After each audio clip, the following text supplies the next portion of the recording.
Selamat datang Sobat Opreker Handphone bersama saya Joko Kendil Smart. Di tanganku ini sekarang ada Xiaomi Redmi Note 8 dan kondisinya sekarang mati total sehabis terjebur ke air. Di sini bisa kita lihat untuk kaca kameranya ini masih ada air di dalamnya. Dan kemudian ketika saya coba nyalakan ini tidak bisa menyala. Kemudian kita akan segera bongkar dan kita akan bersihkan untuk sisa-sisa air di dalamnya. Kemudian kita akan cek kondisi mesinnya, apakah ada yang short atau tidak. Oke, jadi ini hanya sekedar pengalaman saja, berbagi pengalaman buat teman-teman semua. Jadi kasus pada handphone yang habis kena air, kecebur air ataupun apa itu, yang pasti kena air ya, ini harus segera dibongkar agar tidak terjadi arus pendek, konsleting, karena pada handphone sekarang ini kebanyakan baterainya baterai tanam dan kita tidak bisa melepas baterainya tanpa membongkarnya. Dan buat teman-teman yang mungkin bisa membongkar sendiri, segera dibongkar, kemudian cabut baterainya dan bersihkan. Dan buat teman-teman yang tidak bisa membongkar sendiri, apabila masih sayang sama handphonenya, pesan saya jangan sampai berhari-hari ya. Jadi segeralah bawa ke tempat servis terdekat, segera dibongkar agar tidak terjadi hubungan arus pendek atau konsleting. Oke, kita lanjut melepas backdoornya. Dan hati-hati, di sini ada pinjer sidik jarinya dan di dalam ini ada fleksibel. Hati-hati untuk bagian atas, jangan menusuk terlalu dalam. Kita cukup di pinggirannya saja dan pelan-pelan. Dan apabila masih terasa lengket, kita panasi lagi. Jadi di sini saya hanya berbagi pengalaman buat teman-teman teknisi pemula, buat teman-teman user apabila kasus handphonenya ini terjebur air ataupun terkena air, ini segera dibongkar. Ya, apalagi handphone zaman sekarang baterainya kebanyakan baterai tanam, kita tidak bisa melepas baterainya. Jadi kalau tidak segera dibongkar lalu kita bersihkan, ini akan tambah parah. Jadi semakin lama kita diamkan, handphone ini akan semakin parah dan bisa jadi karena konsletnya kemana-mana, handphone ini sudah tidak bisa tertolong lagi. Oke, dan ini backgroundnya sudah terbuka. Di situ ada kabel pinjer sidik jarinya, kita lepaskan dulu. Dan ini sebenarnya ada airnya, tetapi sedikit ya, sedikit saja.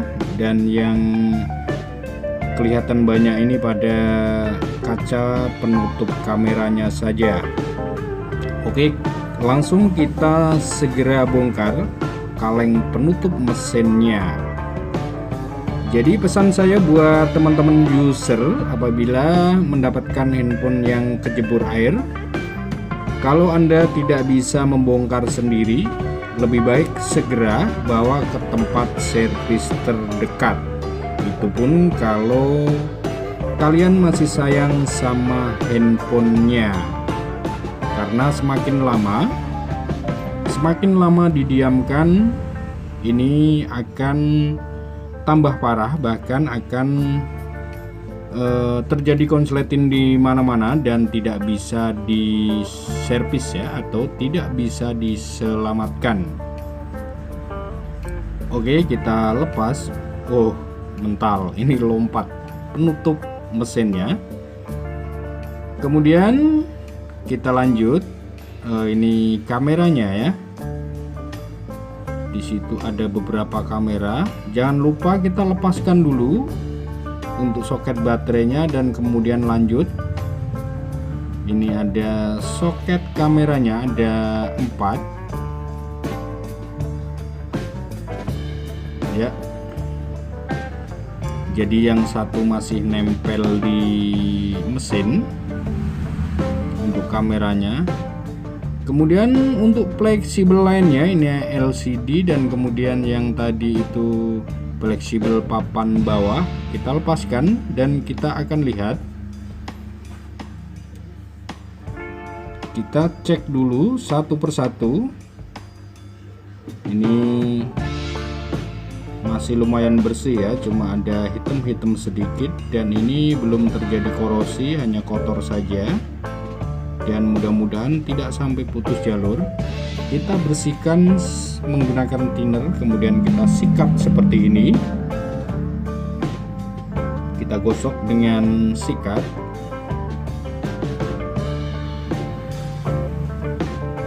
Dan ini masih lumayan bagus, tidak ada yang sampai putus jalur ya, hanya sedikit menghitam. Kemudian untuk di bagian mesinnya semua soket kita cek, kita teliti ya. Ini agak sedikit ada yang jamurannya di bagian soket LCD. Kita gosok lagi.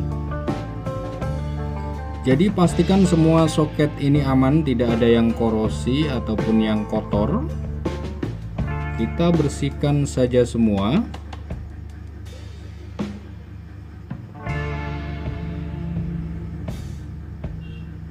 Kita cek lagi dan sepertinya ini sudah aman. Kita keringkan dulu. Jadi untuk proses menangani handphone yang kena air ini memang kita harus teliti. Kemudian yang bagian bawah kita buka, ini penutup PCB bawah. Ini soketnya untuk fleksibel yang menghubungkan ke mesin atas, kita coba lihat.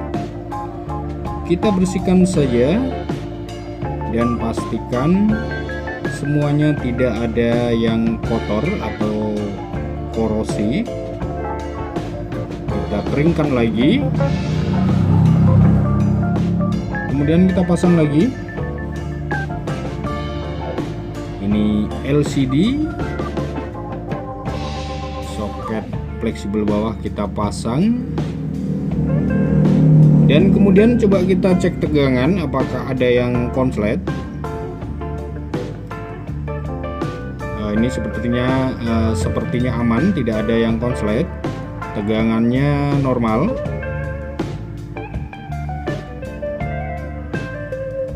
Oke, kemudian kita akan coba nyalakan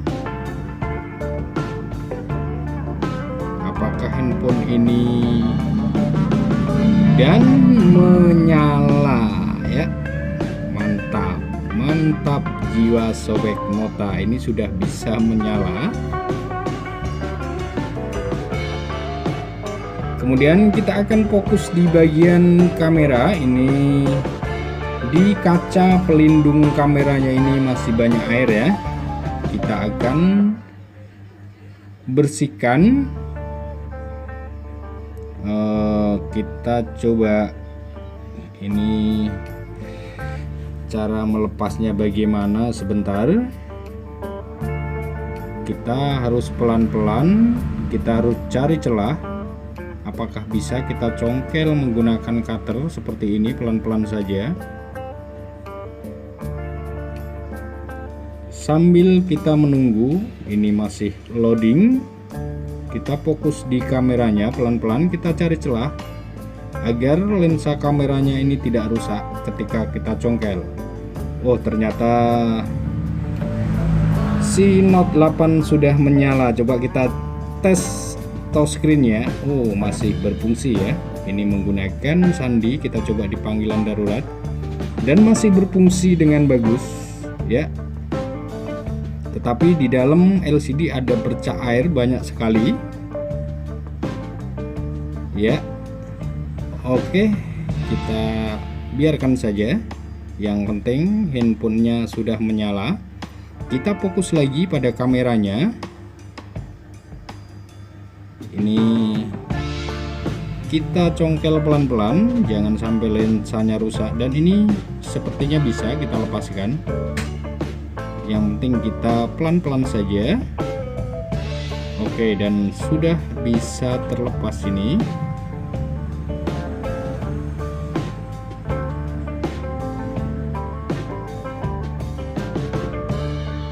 Oke, sudah terlepas. Untuk lensanya masih bagus. Kemudian kita keringkan di kacanya. Lalu masih satu lagi ya yang berembun, yang ada airnya. Kita keringkan lagi. Kita bersihkan menggunakan tisu.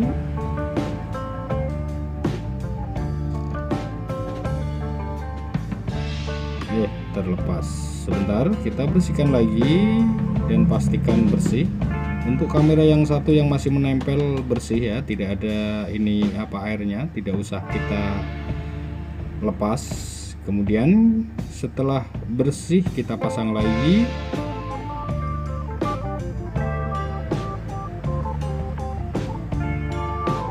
Oke, kita coba lihat lagi. Masih aman ya.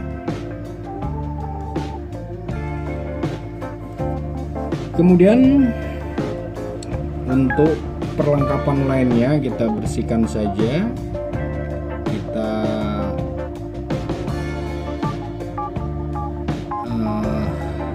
keringkan semuanya. Oke, kita istirahat sebentar.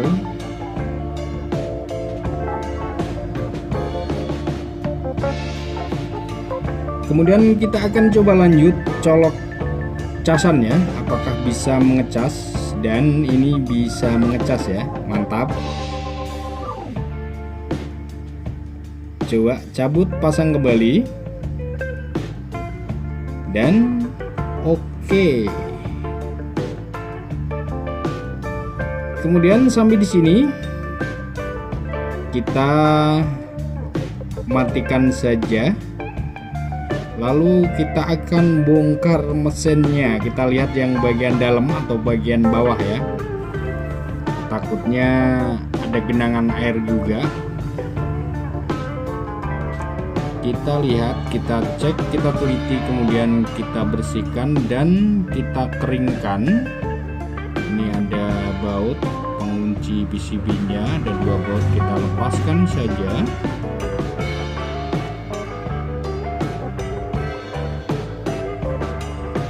Kemudian oh iya, SIM tray-nya jangan lupa kita lepaskan dulu. Ini sampai terlupa ya, SIM tray-nya. Tinggal kita congkel saja seperti ini dan ini cukup mudah. Kita lihat untuk bagian dalamnya masih bersih ya, tidak sampai masuk ke dalam untuk airnya.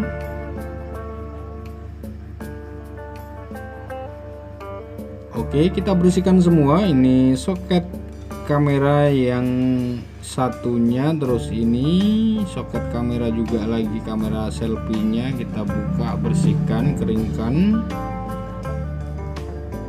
Dan ini saya kira sudah aman ya, tidak ada air untuk di bagian dalam, masih bersih semua. Kita keringkan lagi.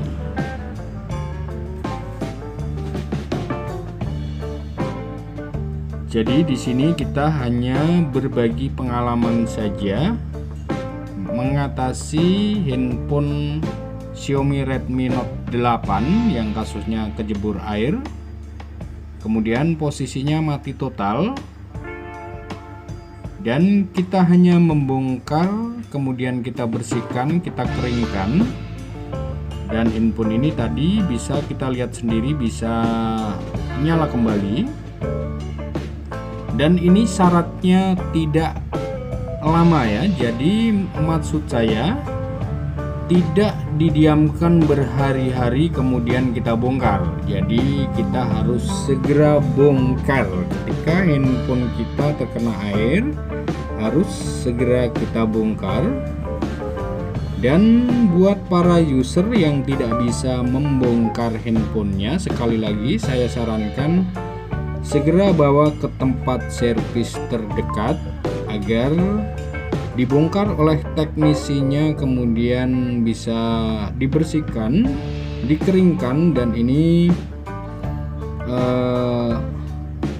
biasanya tidak terjadi konsleting ataupun tidak bertambah parah, dan kita masih ada harapan besar untuk handphonenya hidup kembali.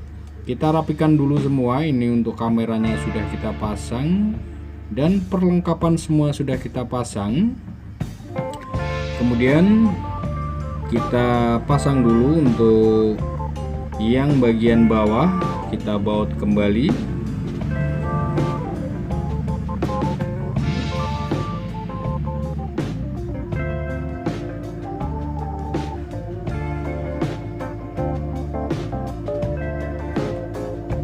Kita baut kembali satu persatu sampai selesai. Ini buzzer sekaligus penutup papan bawah.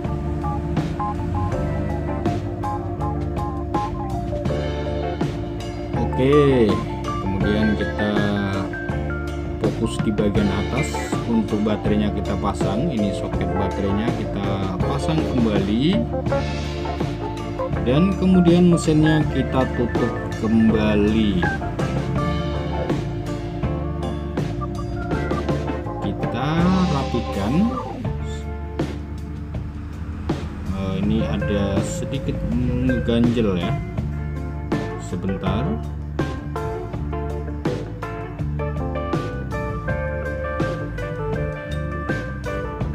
Kita pasang kembali ini penutup mesin atasnya.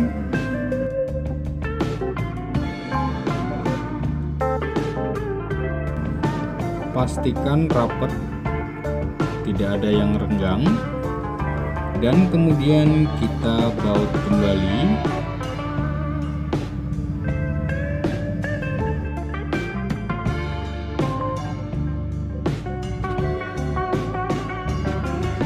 Kita baut kembali sampai selesai,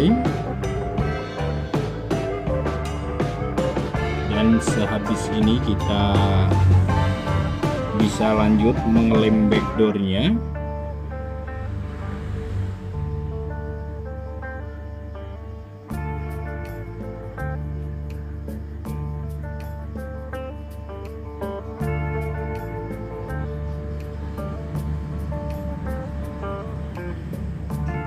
Oke, kemudian kita pasang kembali backdoornya. Ini bersihkan dulu sisa-sisa lemnya tadi, kita bersihkan dan kemudian kita lem ulang.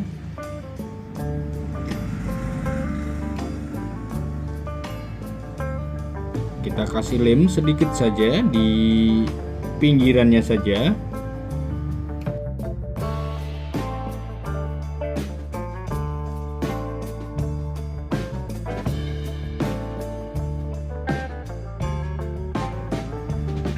Kemudian pastikan untuk fleksibel pinjer sidik jarinya kita pasang, kita tempel saja.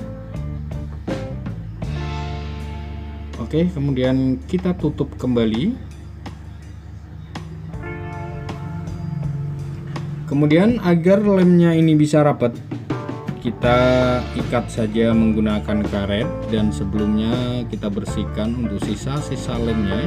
Ini yang di sekelilingnya atau yang di bagian pinggirnya ya. Ini untuk backdoornya sudah persisi dan ini sudah rapi, tinggal kita ikat saja menggunakan karet agar nanti ketika lemnya ini kering jadi pas ya untuk ukurannya, untuk backdoornya jadi persisi dan rapi, tidak bergeser.